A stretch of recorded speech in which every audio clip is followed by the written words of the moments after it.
managing the complexity in terms of risk management with PPAs. Again, two people will be presenting. The first person has a PhD in nuclear physics, but that's irrelevant. Just gives him some legitimacy in terms of intelligence. It's our trader, Madeleine. Please join us on stage.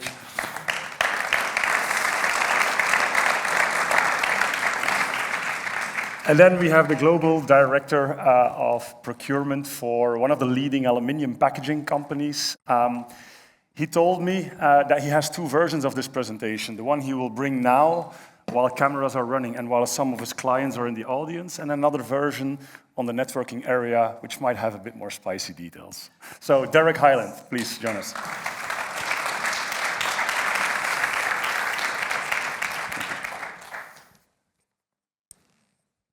Thank you, Jens, for the kind introduction. I'm not sure whether I will live up to that reputation now, but let's see. So this presentation will focus a bit more on some of the risks that were touched in the previous presentations and built on what was said by Andor, Gerard, but also Jens and Benedict. And so as you know, for greening your electricity consumption, there's a few options. So you could be looking at buying certificates. Then also something that you could consider is some on-site investments, installing some solar on your roof, for example.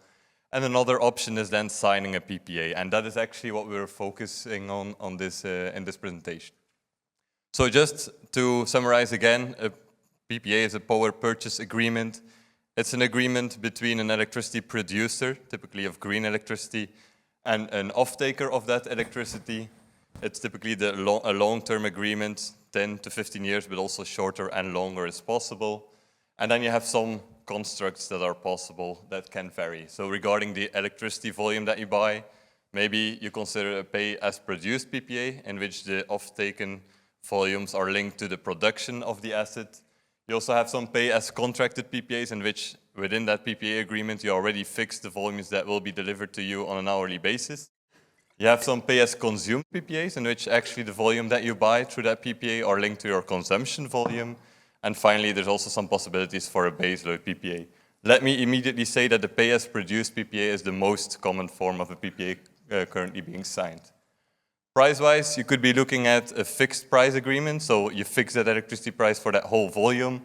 But there's also some constructs that allow for a floating price and indexed price, in which that price is linked to some spot market, typically with a discount to that spot market at the trade-off of also setting, for example, a floor in that price to ensure a minimum revenue for the project developer. Or sometimes you have a ceiling in place as well. There's different technologies, wind, solar. I mentioned nuclear as well, a bit more niche, but we've seen some utilities taking nuclear PPA in the US, for example. And then there's also the possibility, which will, in my opinion, become probably more common in the future, is a hybrid PPA in which you actually combine wind asset with batteries also being installed, or the same with solar. Finally, the additionality aspect was already touched by Andre as well. So if you're talking about a new asset and actually by financing it, so by signing the PPA, you make it possible for that asset to be built, we can say that additionality applies here. So to summarize, it's basically an agreement to pay a certain amount of money to be delivered a certain amount of electricity, typically green electricity, so you would like to receive with that certificates as well. So I highlight two words here in red that I mentioned. So typically a long-term agreement, very often we're talking about a fixed price, so it makes you wonder immediately, can this be used as a long-term hedge?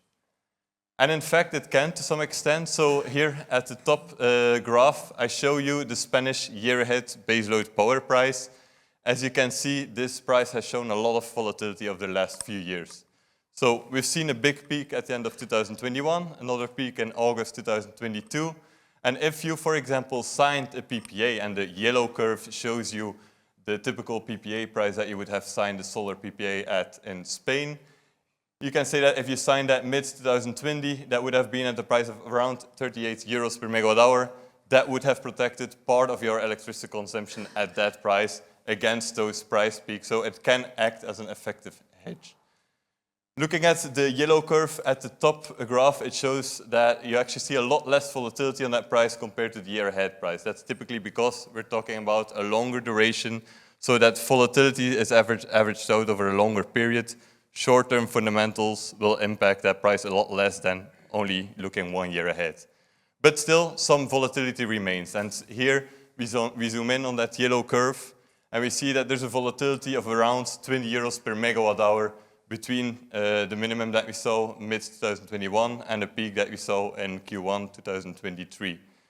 At first sight, 20 euros per megawatt hour compared to the over 300 euros per megawatt hour that you see on the top graph seems a bit irrelevant, but what you have to realize is that this price needs to be multiplied by all the volume that you contract in this PPA, which is your annual volume, but also the number of years you contract your PPA for, sometimes 20 years, so that can add up in an overall number in euros.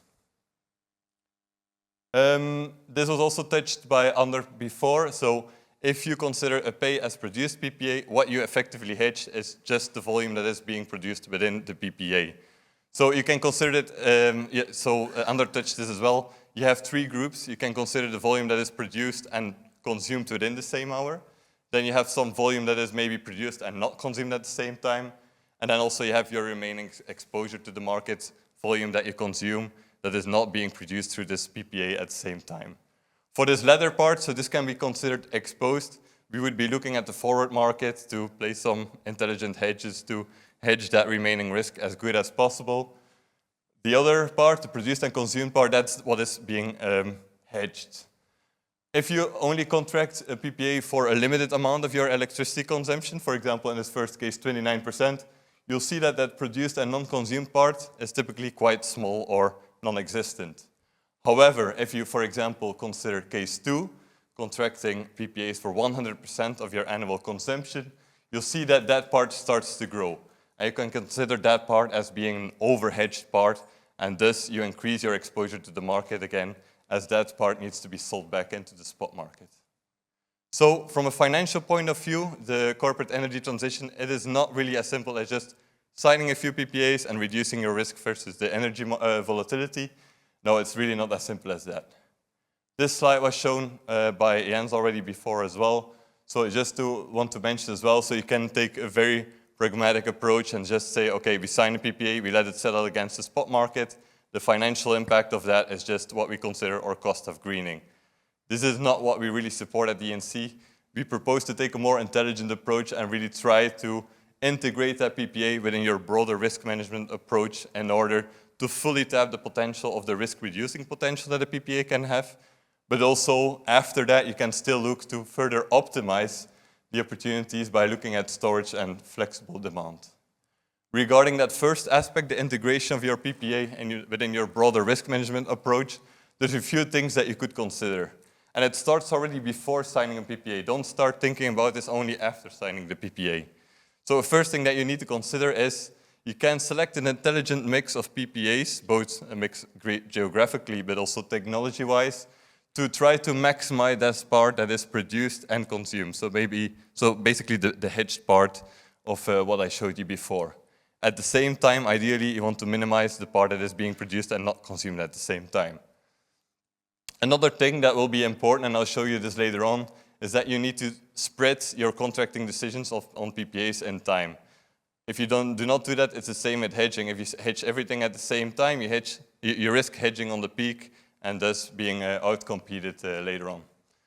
And at the same time, it's really not that bad to wait for a few years, to wait for an opportune price to appear, because in the end, you're making a big decision here for maybe your energy price for the next 10, 15 years. So waiting for 2-3 years is really not that big of an issue there. Also, you could consider paying a bit of a price premium to consider some constructs that actually mitigate some of the risks that you'll see with the pay-as-produced PPA. So products as a pay-as-consumed PPA, baseload PPA are a bit less apparent in the market at the moment, but they could become more mainstream. But typically they will come at a premium, because in that case, the supplier or the producer actually takes some of the risk from you rather than you taking all risk yourself.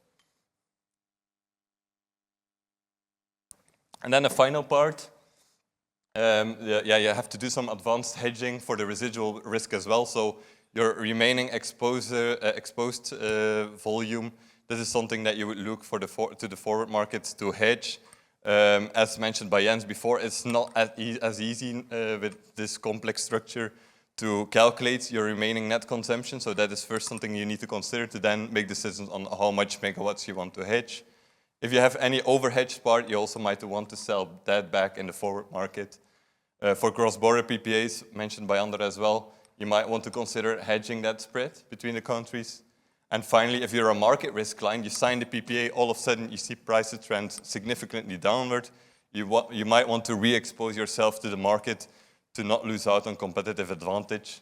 And that is something that you could do by selling back some baseload blocks in the forward market. The second part is tapping the potential of storage and flexible demand.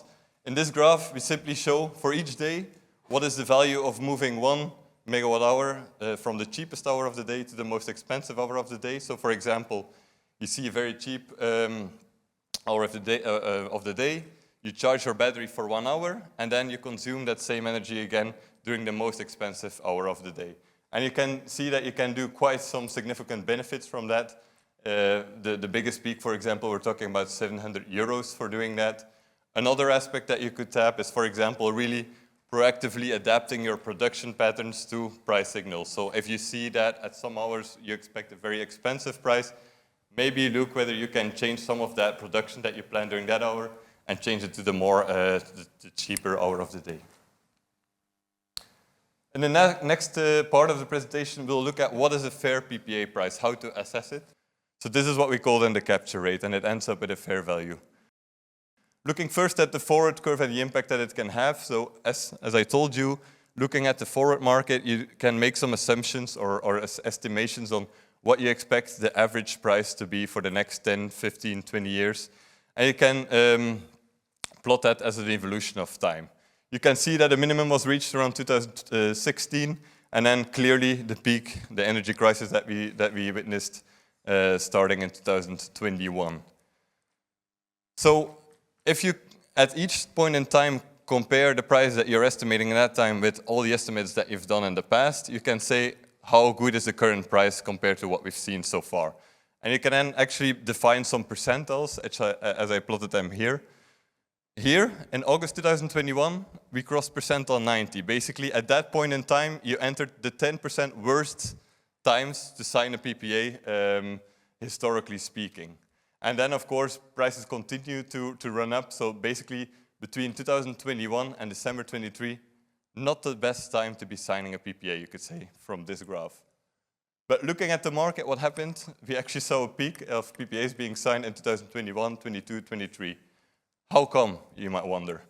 Well, first of all, there was really a big call to accelerate the energy transition due to what happened between Ukraine and Russia.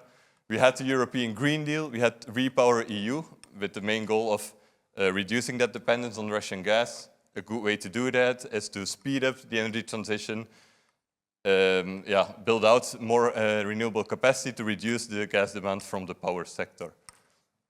But at the same time, we have to realize we were in the middle of an energy crisis. There was also desperation and really a desire for quick fixes. And with a quick fix, what I mean is this, for example, because people at the time signing PPAs were actually seeing this curve. So here, the darkest curve, so the black curve on the top, is the year ahead price. So we were talking about prices up to almost 1,000 euro per megawatt hour that were seen for the next year. At the same time, you had the option to sign PPAs. If you focus, for example, on the 10-year PPA, you can see that at that time, our expectation for energy prices for the next 10 years was 300 euros per megawatt hour. As shown on the previous slide, that was actually a really high price compared to historical prices, as you can see here. But still, if you compare it to the 1,000 euros per megawatt hour, which you're typically doing at that time, it seems like a very good deal. You get the opportunity to more than halve your energy cost for part of your electricity consumption. So a lot of people only were a bit blindfolded by that and decided to sign a PPA at that time. And just to showcase the impact of that, we will look at a case study here. A German onshore wind PPA, pay as produced, that was signed on October the 3rd, 2022. So this time, here, shown at the red line. Clearly not the best time to be signing a PPA. And that was signed at 191 euros per megawatt hour. Again, a lot lower than this 1,000 euro that we were talking about. Okay, if you then look for onshore wind in Germany, the capture rate that I was talking about was typically 81%. We saw a forward price of around 235.8 euro per megawatt hour for the next 5 years it was at that time. And so the fair value and also the value at which it was signed, that PPA, was 191 euros per megawatt hour. Now, let's have a look at the current situation. So here in red, I show you the current market price, or the past market price, multiplied by this 81% capture rate. And you see that your upper curve is what you're paying.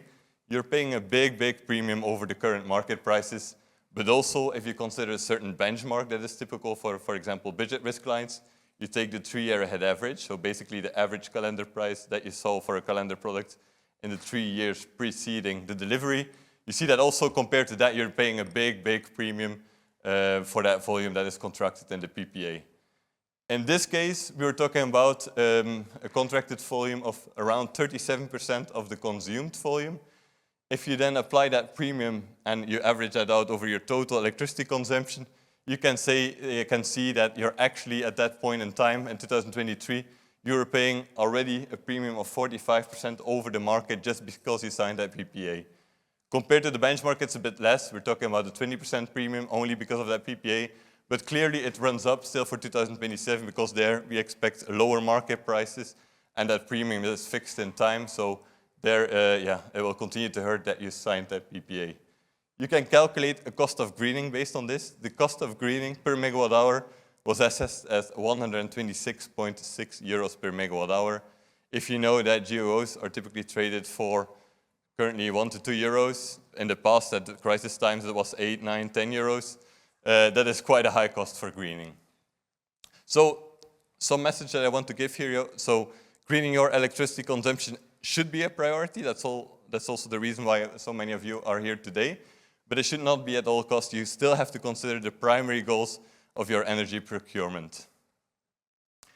I just want to showcase as well, so in this case it was 37% that was signed in the PPA. Imagine having signed 100% of your consumption volume, then we would have been talking in 27 of paying a premium of 200% over the market price and benchmark only because you have signed that PPA. In the other case, if you sign only 10%, it wouldn't have hurt a bit, but it would not have been as dramatic. So also, when signing a PPA, consider not signing too much of your volume into a PPA at the same time. Spread your decisions not to face something like this, exactly, fixing on the peak. Another risk that we faced is actually in 2023, instead of the 37% that was anticipated, it was a bit of a windy year, and instead 43% was generated instead. So basically, because of that, the financial impact was even bigger, and this is the volume risk that we talked about as well, that can also impact your financial result. Let's have a look at the more opportune case study. So here, a Spanish solar pay-as-contracted PPA signed in June 2021 at 35.6 euros, so a very good time to be signing your PPA. The market price at that time for the next 10 years, what we considered was then at 45.19 euros per megawatt hour. From that, you can calculate an assumed capture rate of 78.8%. Looking at that PPA historical capture rates, you're seeing 2018, 2019, 2020 capture rates around 100%, so the 78.8%, so it's actually quite reasonable and quite opportune to be signing that in. But of course, what you saw in the next few years is that that capture rate started to drop quite significantly because of the cannibalization effect that we talked about. So all of a sudden, you see that capture rates plummet to, for 2024, we expect to see something like 58%. Looking at the expectations for the future there, you have a forecast there from the Export and Investment Fund of Denmark, which is also in line with the S&P Global forecast. And you expect to see a further drop-off of that capture rate in the near future, a very steep drop-off and then a stabilization. And actually further along the line, we might see it increase again as more people start to install batteries to take advantage of this effect. But what you should really focus on as well is you've signed that PPA at a very opportune time, and you've seen a very positive financial result of that. But then you can expect to be paying a bit of a premium in the future years. But overall, the final result is still positive. And here, the cost of greening is actually a negative number. You actually benefit from having signed that PPA, and you green your cost at the benefit. So the price risk, volume risk, and capture risk, this is just something I wanted to mention. It gives you some negotiation room to maybe pull down that price that you sign in a PPA, because in this case, for a pay-as-produced PPA, as a buyer, you assume all of these risks, and it's not the seller that is assuming these. So very quickly to wrap up, for the E&C approach to signing PPAs, the first phase is planning. So basically, we look at the different options to green your electricity consumption, and also we define a strategy. So what mix of PPA or PPAs will work for you? The second phase is timing. So it's okay to wait for 2 years. If you're in the middle of an energy crisis, maybe decide to wait 2 years until you see more opportune prices, which currently already appear. We're at a percentile 75 rather than 100. But of course, there's a balance to be taken there between price risk and reputational risk. You risk damaging your reputation if you wait too long.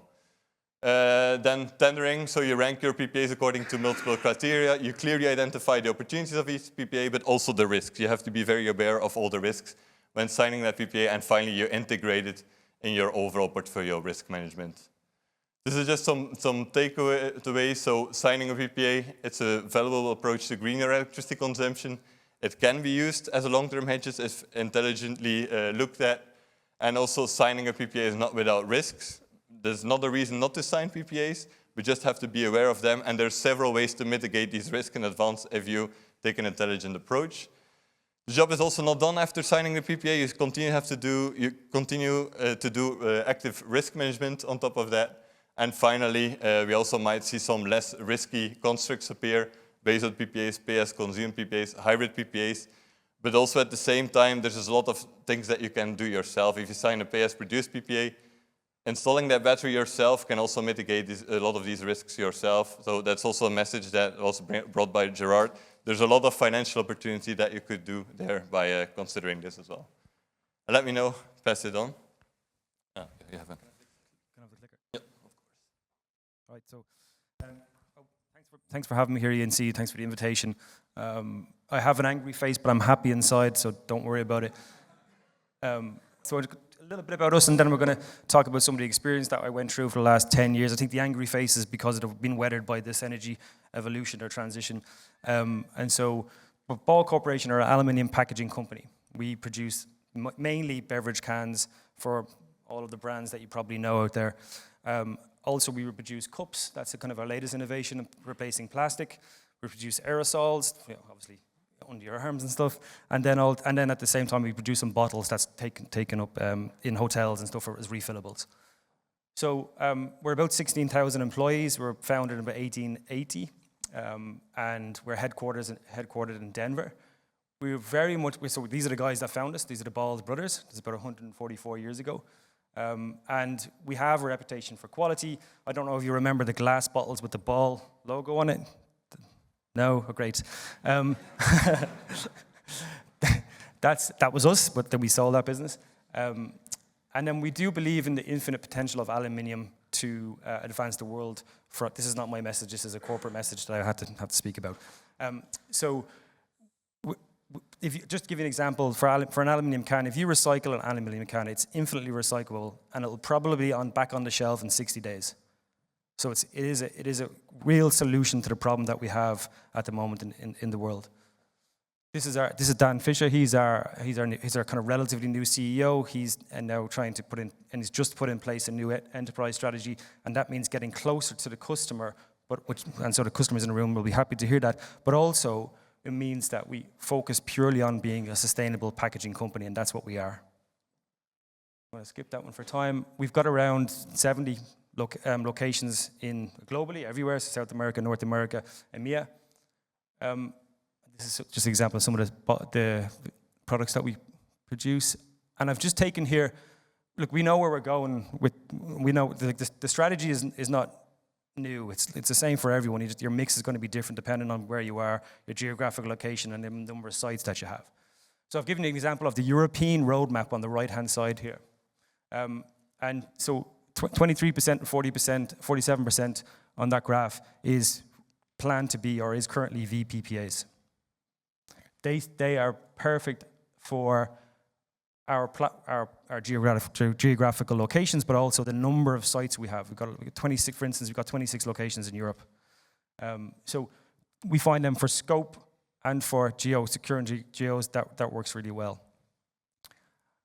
So we have our experience in this place is VPPAs in Europe and North America. We've done those in around 2019, so quite early, when the buyer had a lot of leverage, and so to kind of my anger now with the investors is that's not the case anymore.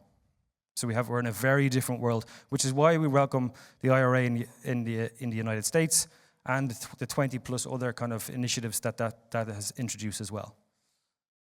We do use the global certificate market purchases. We have to, because in, say, 23% of our load, you can't do anything else.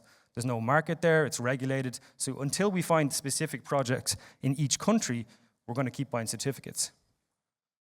The last one is covered, I don't know why. But we have on-site as well, near-site solutions in North America as well. So we have like some wind turbines near a site, direct private wire, or behind a meter, however you want to word it. Our target is 30%, or sorry, by 2030 is 100%, and then an interim target of 75%. So we're well on track. Mr. Customer in the room, we're going to be there, so don't worry. And then but when to go, and I'm glad this was covered today, because I had a lot of experts previously during the energy crisis telling me to go ahead and just execute VPPAs. A lot of experts, and one of those experts is the main competitor of the guys that are here today. So I'm really glad that E&C are actually not trying to sell you something all the time. They're actually being logical and saying, actually, wait. And so what we did, I mean, not because of E&C, but what we did anyway was we paused our VPPA search from basically Q3 2021 to Q3 2023. We've seen the inflation rates, interest rates. That means more costly financing for the developers. We've seen inflation across the supply chain. So we knew the raw materials are going to be more expensive. The supply chain lead times, we've seen that, especially with the wind turbines, we've seen that, but also, obviously, I work in a procurement department, we're all seeing lead times being extended across all categories. And then obviously the energy prices. The graph that was shown earlier on, and if you looked at the time, which I alluded to earlier on, if you looked at the forward curve, the 10-year forward curve from an independent third-party forecast provider, you would see what they used to call a merchant nose at the front. It's similar to this, but a bit fatter and a bit higher.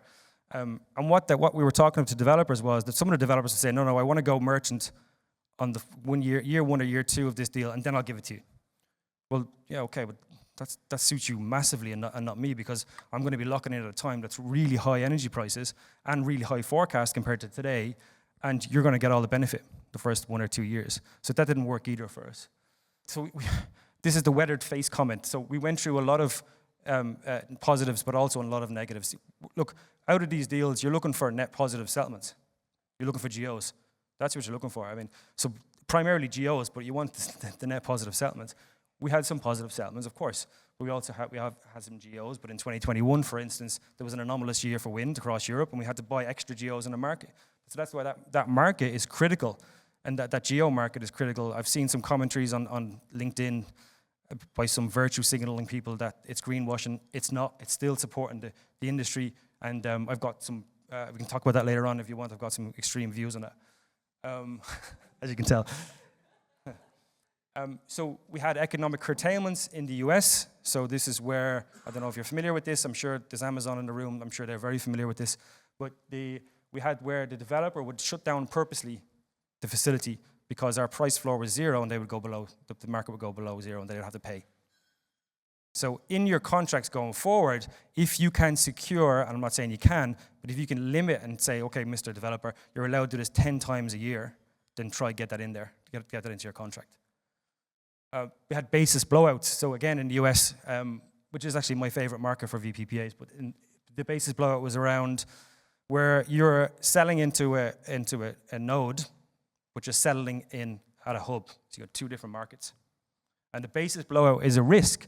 And we knew about the risk, and the risk is priced into the VPPA deal by the developer. So we were like quite arrogantly saying, well, that's your risk. You priced it in, so that's your risk. However, it's not just their risk, it's your risk, because if this becomes uneconomical for the finance guy and for the developer, they're going to stop. They're going to ask you to go back to the negotiation table, and they're going to go talk to you again, and you have to work with them for your customer's sake, because we had to keep our customer at the heart of what we're doing, so we had to go back and renegotiate it and go back to the table with them. It may be worth looking back now that we didn't really engage with third-party basis analysis or people who provide that analysis in North America. It may be worth that the actual buyer does that now, not just the seller, because the seller typically would do that, and we would trust them to do that. We had project finance collapse. I can't talk about too much about that, but that was where, again, something was non-viable after a time. But what I would say on that is make sure that you go with an experienced developer. And make sure you know where the finance is coming from and do your due diligence on that.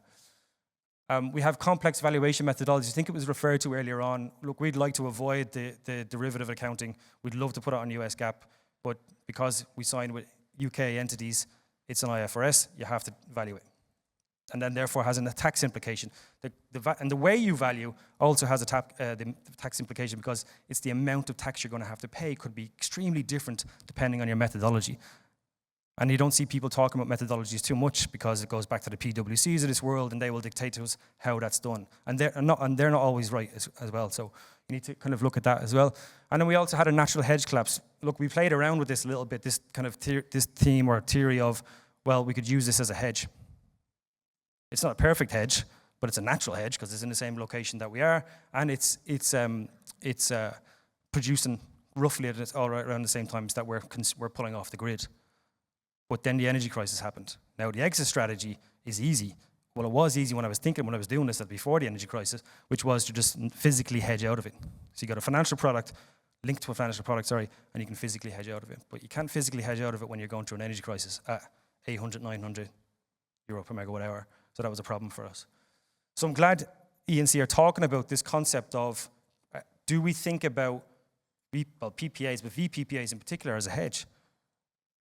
Years ago when I attend these conferences, I would be sitting there and asking the guys who's speaking, what are you doing about the risk of the settlement? And they would say, well, it's totally separate. It's totally separate. So I'll go on to my next slide.